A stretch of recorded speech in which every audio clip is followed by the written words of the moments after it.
कहानी के शुरुआत में हम समुद्र में टाइटैनिक जहाज से बड़ी पोसाइडन जहाज को देखते हैं जो न्यूयॉर्क के लिए रवाना हो चुकी है। यह शिप अपने मुकाबले में इतना बड़ा है कि इस जहाज में हजारों लोग इस पर प्रेजेंट टाइम में सवार हैं और लोग इसमें काफी दिनों तक खुद को सरवाइव कर सकते हैं, जबकि इनका सफर भी काफी दिनों से ही चल रहा था। इस जहाज के अंदर हर तरह की फैसिलिटी रखी गई थी, जैसे म्यूजिक, डांस बार। काफी रईस लोग अपने सफर पर निकल चुके थे। दरअसल आज की रात साल की आखिरी रात थी। सभी काफी धूमधाम से नए साल का मुबारकबाद देते हैं। हैप्पी न्यू ईयर की खुशी में सभी एक दूसरे को गले लगाकर सेलिब्रेट कर ही रहे होते हैं कि तभी उसी दौरान इतनी बड़ी जहाज की कंट्रोल रूम से जैसे ही पोसाइडन जहाज का कैप्टन दूरबीन से आगे की सिचुएशन देखने ही लगा कि उसे काफी ही नजदीक एक बहुत ही बड़ा सुनामी उनकी तरफ बढ़ने लग चुकी थी। यह देखकर कंट्रोल रूम के अंदर हाहाकार मच गई। फौरन से कैप्टन पोसाइडन जहाज को यू टर्न लेने को कहने लगा और सभी पायलट मिलकर अपने अपने कामों में लग गए। लेकिन बहुत देर हो चुकी थी,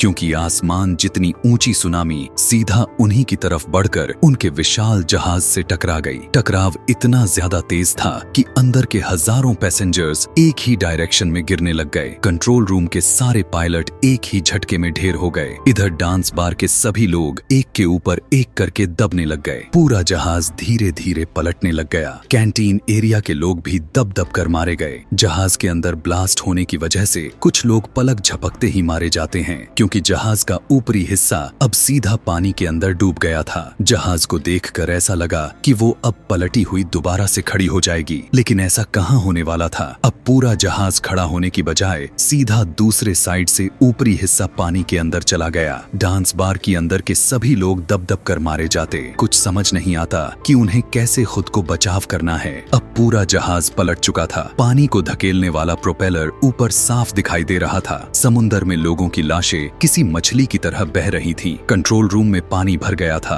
और सारे के सारे पायलट समुद्र के पानी में दफन हो गए। यहाँ तक कि पानी की वजह से जहाज के अंदर शॉर्ट सर्किट हुआ और पोसाइडन जहाज में अंधेरा छा गया। इधर हॉल के अंदर लोगों की चीखें रोंगटे खड़े कर देने वाले थे। लोग अभी भी सदमे में थे कि उनके साथ ऐसा कैसे हो गया, लेकिन उन्हें कहाँ पता था कि ये सब तो विधि का विधान है। ऐसा होना उनके किस्मत में था। उसी टाइम होश में आती हुई एक मैगी नाम की माँ को देखते हैं, जो अपने बेटे कोनर को आवाज लगाते हुए ढूंढ रही होती है कि तभी उसी बीच मरे हुए बॉडी के बीच से रॉबर्ट नाम के एक पिता को बाहर निकलते हुए देखते हैं, जबकि उसकी बेटी जेनिफर होश आते ही वो अपने बॉयफ्रेंड क्रिश्चियन को डांस बार में लगा हुआ लाइट के नीचे दबा हुआ देखती है। जेनिफर के साथ एक और भी लड़की थी जिसका नाम एलेना था। दोनों मिलकर क्रिश्चियन को बाहर निकालने में लगे हुए थे, लेकिन लोहे की रॉड भारी होने की वजह से वो बाहर नहीं निकल पाता। मैगी अपने बेटे को पियानो के ऊपर देख लेती है, क्योंकि जब जहाज डूबते हुए पलट रही थी तो उसी टाइम मैगी का बेटा पियानो को पकड़कर लटक गया, जिससे उसकी जान बच गई। जेनिफर का डैड और उसके साथ कुछ लोग मैगी के बेटे को बचा लेते हैं, लेकिन तभी निचले वाले हिस्से में जहां पर क्रिश्चियन लोहे के नीचे दबा हुआ था, उस वाले हॉल में काफी सारे नंगे वायर से शॉर्ट सर्किट हो जाता है, जिससे करंट लगने की वजह से काफी सारे लोग अपनी जान से हाथ धो बैठे। यह सीन इतना दर्दनाक था कि जिसे देखकर इलेन और जेनिफर दोनों कांप जाती हैं। वहीं म्यूजिक हॉल के अंदर इस कहानी का मेन किरदार डेलन को दिखाया गया, जो अपनी खुद की जान बचाने के लिए यहाँ से निकलना चाहता था। लेकिन तभी मैगी का बेटा उन्हें अपने मॉम के साथ लेकर जाने के लिए कहने लगा। लेकिन वहीं बॉलरूम में जहाँ डेलन था, क्रू सिक्योरिटी का आदमी सभी पैसेंजर्स से कहने लगा, हमें यहीं रुककर शांति बनानी होगी, क्योंकि रेस्क्यू के लोग आते ही होंगे। लेकिन डेलन का मानना था कि अगर यहीं पर रुके तो मेरा मरना तय है, क्योंकि जहाज में आधा पानी घुस चुका है और जहाज उल्टी होने की वजह से लगातार पानी का दबाव भी बनाया जा रहा है। इसीलिए डेलन, मैगी, उसका बेटा और रॉबर्ट के साथ कुछ और भी आदमी वहां से निकल गए।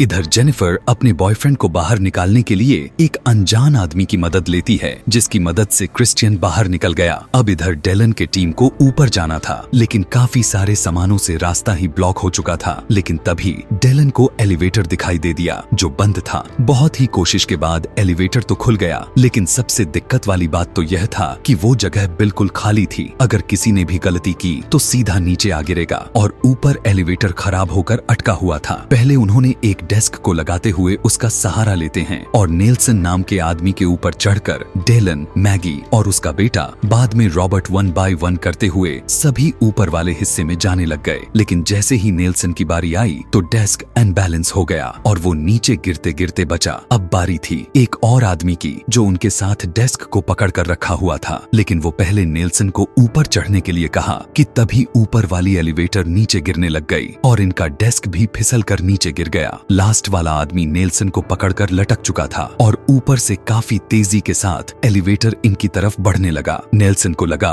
कि इस तरह से उसकी जान चली जाएगी, इसीलिए वो पैर से मारकर उस आदमी को नीचे गिरा दिया और एलिवेटर के आने से पहले ही वो बच गया। एलिवेटर ब्लास्ट की वजह से आग लग चुकी है। यह देखकर सभी फौरन से दरवाजे को बंद करके वहां से निकल गए। अब ऊपर आकर रॉबर्ट अपनी बेटी जेनिफर से मिला और क्रिश्चियन की घाव को देखने लग गए। इधर जैसे ही नीचे कैंटीन रूम में ब्लास्ट हुआ, म्यूजिक हॉल के अंदर के सभी एकजुट हुए लोग बौखला जाते हैं। ऊपर डेलन और ग्रुप के बाकी लोग एलिवेटर शाफ्ट वाली जगह पर पहुंच जाते हैं। अब क्योंकि जहाज पूरी तरह से पलटकर उल्टी हो चुकी थी, इसीलिए इन्हें यहाँ से बाहर निकलना बहुत मुश्किल था। ग्रुप के सभी लोग मलबे की मदद लेकर आगे बढ़ने लग चुके थे। एलेना भी नेल्सन के पास आ चुकी थी, लेकिन जब जेनिफर की बारी आती है तो लैरी नाम का आदमी कहने लगा कि नहीं, अब मेरी बारी है, इसीलिए डेलन उसे भेज दिया। लैरी के क्लाइंबिंग करते टाइम सभी देखते हैं कि वो पूरी तरह से पैनिक कर गया था कि उसी टाइम ऊपर से काफी बड़ा सा एलिवेटर का मेटल कंपोनेंट उसके ऊपर ही गिर गया, जिससे उसकी जान चली जाती है। अब इधर 3 लोग फंस चुके थे,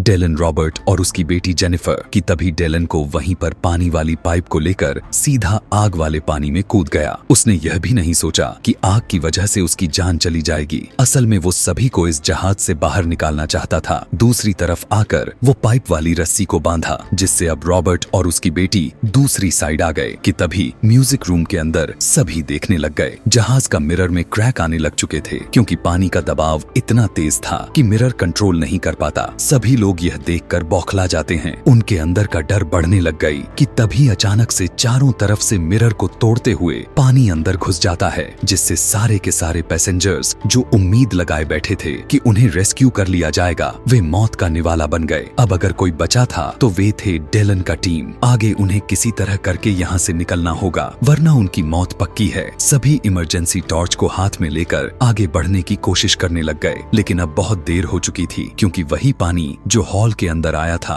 वो बढ़ते हुए इनके वाले एरिया में आने लग चुकी थी। भागने का कोई रास्ता नहीं बचा हुआ था कि उसी दौरान रॉबर्ट को जगह का वेंट दिखाई दे दिया। सभी बिना वक्त गवाए उस डस्ट वाले रास्ते यानी वेंटिलेटर से होता हुआ ऊपर जाने की कोशिश करने लग गए, लेकिन पता चला कि ऊपर से जाली लगाकर रास्ते को बंद कर दिया गया था। अब सभी उसी के अंदर फंस गए। रॉबर्ट उस पर मार मार कर उसे खोलने की कोशिश करता है, लेकिन इसका कोई फायदा नहीं था। इतना ही नहीं, नीचे से पानी भी भरने लगा था। अभी भी इतना ही नहीं था, सबसे दिक्कत वाली बात तो तब बन गया क्योंकि ऊपर चढ़ते वक्त नेल्सन उसी वेंटिलेटर में फंसकर स्टक हो गया। पानी भरने लगा। सबसे पीछे डेलन ही था जो किसी को भी मरने नहीं दे रहा था, लेकिन अब बारी उसकी थी। मैगी का बेटा हाथ से उस जाली का स्क्रू को खोलने की कोशिश करता है, लेकिन आखिर बच्चे से कितना जोर लगेगा, जबकि रॉबर्ट का हाथ बड़ा होने की वजह से उस तक पहुंच भी नहीं पा रहा था कि तभी एलेना अपने लॉकेट को फौरन से निकाल कर दिया और मैगी का बेटा खोलने लगा, मगर नीचे का पानी अब डेलन को डूबा ले जाती है। एलेना भी काफी जोर से नेल्सन को धक्का मारकर स्टक हुए जगह से निकालती है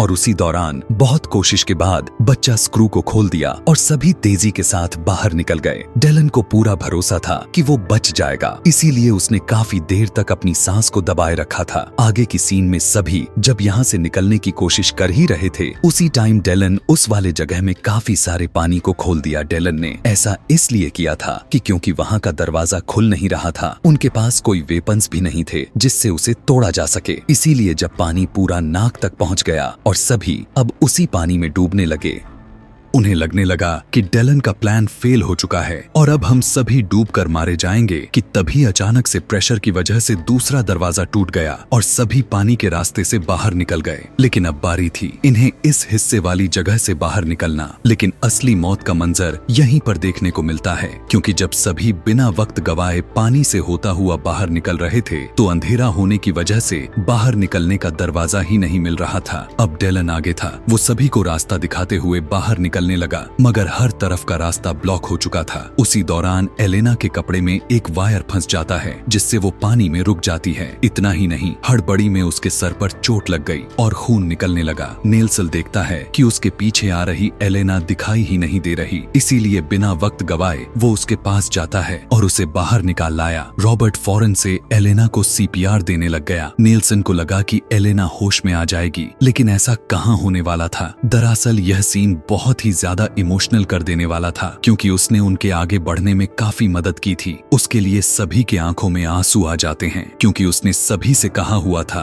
कि वो न्यूयॉर्क अपने बीमार भाई के पास जा रही है, जबकि डेलन किसी को भी खोना नहीं चाहता था और अच्छे इंसान यही करते हैं। सभी उसे वहीं पर छोड़कर वहां से निकल गए, क्योंकि वे भी मजबूर हो चुके थे। लेकिन अब पोसाइडन जहाज का बचा हुआ हिस्सा भी डूबने को आ गया था और पानी भी लगातार जहाज के अंदर घुस रहा था। काफी प्रेशर की वजह से जहाज का आगे वाला हिस्सा अब पानी के अंदर डूबने लगा, जिससे काफी बड़े बड़े ब्लास्ट होना शुरू हो गए। और यही वजह था कि एक्सप्लोजन से जहाज के पिछले हिस्से को उठा रहा था कि तभी रॉबर्ट को खाली गैलरी दिखाई दिया, जिस रास्ते से सभी भागने लगे। पानी ठीक इनके पीछे ही लगा हुआ था कि तभी डेलन दूसरी तरफ भागता है, क्योंकि वो अगर ऐसा नहीं किया तो सभी मारे जाएंगे। असल में इस आखिरी वाले हिस्से में पानी काफी तेजी से भर रहा था और शिप पानी के नीचे से टूट रहा था। डेलन के साथ मैगी भी थी, क्योंकि वो पीछे रह गई थी। इधर नेल्सन जैसे ही बड़ी से पाइप के पास जाकर दरवाजा खोलने की कोशिश की, उसी टाइम दरवाजा जोर से खुलने से वो काफी ज्यादा ही इंजर्ड हो जाता है। दरअसल यही तो प्रोपेलर वाली पाइप थी जो हवा टाइट के प्रेशर से ऐसा हुआ था। अब इधर डेलन वाले हिस्से में पानी भरना शुरू हो जाता है। दूसरी तरफ मैगी को अपना बेटा दिखाई दिया, जो दूसरी साइड था, और अब वो भी उन्हीं के साथ डूबकर मरने वाला था। फौरन से डेलन पानी के अंदर जाकर दरवाजा खोलने की कोशिश करने लगा, लेकिन ऐसा बिल्कुल भी नहीं हो रहा था। इधर रॉबर्ट को जहाज का लेआउट मिल जाता है, जिससे उसे पता चल गया कि वे अब प्रोपेलर वाले हिस्से के पास हैं, यानी अब जहाज पूरी तरह से उल्टी थी। इसीलिए अगर आगे की दरवाजा को खोलना है तो उसे पानी के अंदर जाकर उस दरवाजे को खोलना है जहां से सभी बाहर निकल सकते थे। लेकिन क्रिश्चियन उसे मना करने लगा,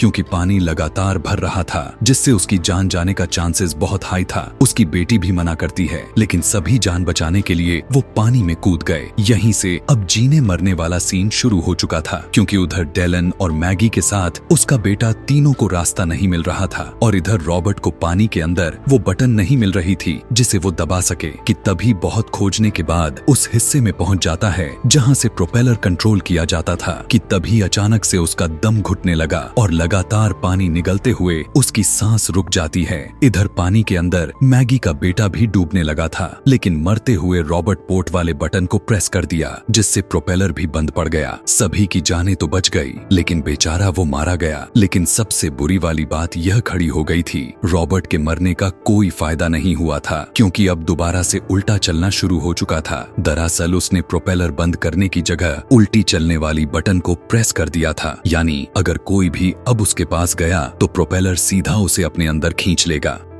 असल में उन्हें उसी रास्ते से बाहर निकलना था और रास्ता भी उस प्रोपेलर के दूसरे साइड था। यह देखकर डेलन पूरी तरह से पैनिक कर जाता है कि उसी दौरान क्रिश्चियन डेलन से कहने लगा कि हमें कोई ऐसी बड़ी सी चीज को उसके अंदर फेंककर प्रोपेलर को तोड़ना होगा। इसीलिए वो फौरन से एक बड़ी से गैस टैंक को उठाकर उसके अंदर फेंक दिया, लेकिन हवा का प्रेशर इतना तेज था कि वो दरवाजे पर ही स्टक हो जाता है। डेलन के पैर मारने के बावजूद भी वो अपने जगह से हिल तक नहीं रहा था और अंदर पानी के प्रेशर से उनकी जगह भी टूटने लगा था और पानी अंदर तेजी से आने लगा। यहाँ उनका बचना नामुमकिन के बराबर था, लेकिन अब बारी थी डेलन को खुद को सैक्रिफाइस करने की। अगर उसने उस प्रोपेलर को नहीं रोका गया तो उसकी मेहनत बेकार और सभी की जान चली जाएगी। बहुत ही ज्यादा कोशिश करने के बाद वो उस गैस टैंक को किसी तरह उस रास्ते प्रोपेलर के अंदर डाल दिया, जिससे बहुत ही जोर से ब्लास्ट हुआ और अभी के लिए उसकी जान बच गई। इतना ही नहीं, बल्कि सभी की जान बच गई थी। सारे लोग प्रोपेलर के लास्ट कॉर्नर पर पहुंच चुके थे,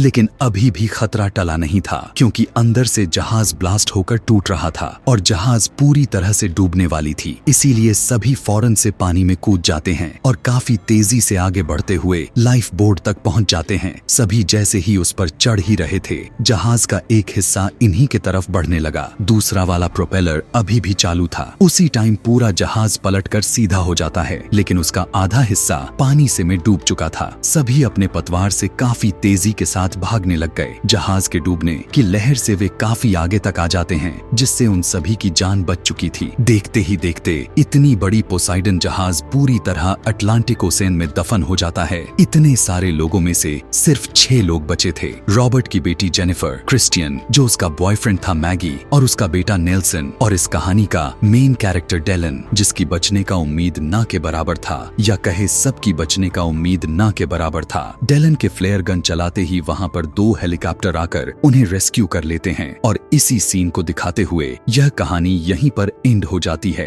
यह फिल्म हमें यह सिखाती है कि हर बार सुरक्षित दिखने वाला रास्ता सही नहीं होता। मुश्किल चाहे कितनी भी बड़ी हो, इंसान उम्मीद और हिम्मत से आखिरी समय तक लड़ सकता है।